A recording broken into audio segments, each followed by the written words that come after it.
സന്ദീപ് വാര്യർ ബിജെപിയിൽ നിന്ന് കോൺഗ്രസിലേക്ക് വന്നപ്പോൾ വലിയ പ്രതീക്ഷയോടെയാണ് വന്നത്.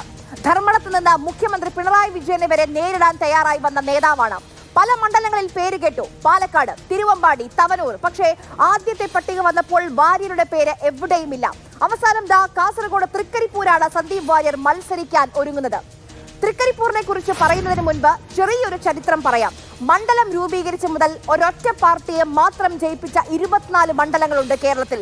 മറ്റൊരു പാർട്ടിയെ പറ്റി ചിന്തിക്കാത്ത മണ്ഡലങ്ങൾ. ഉദാഹരണത്തിന് കൊണ്ടോട്ടി, മലപ്പുറം. ലീഗ് അല്ലാതെ ആരും ജയിച്ചിട്ടില്ല 1957 മുതൽ. 1965 മുതൽ പയ്യന്നൂരും മലമ്പുഴയും ചെങ്കോട്ടയാണ്. അതുപോലെയാണ് തൃക്കരിപ്പൂർ. 1977 തൃക്കരിപ്പൂർ മണ്ഡലം നിലവിൽ വരുന്നത്. അന്ന് മുതൽ ചുവപ്പണിഞ്ഞ മണ്ഡലമാണ് തൃക്കരിപ്പൂർ.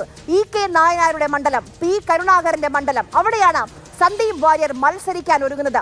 ഡോക്ടർ VPP മുസ്തഫയാണ് എതിരാളി. ഇവിടെ VPP മുസ്തഫയേക്കാൾ സന്ദീപിന് തലവേദനയാകാൻ പോകുന്നത് പ്രാദേശിക കോൺഗ്രസ് നേതാക്കളാണ്. ജില്ലയിൽ നിന്നുള്ള മുതിർന്ന നേതാക്കളെ പരിഗണിക്കണമെന്നാണ് കോൺഗ്രസിന്റെ തീരുമാനം.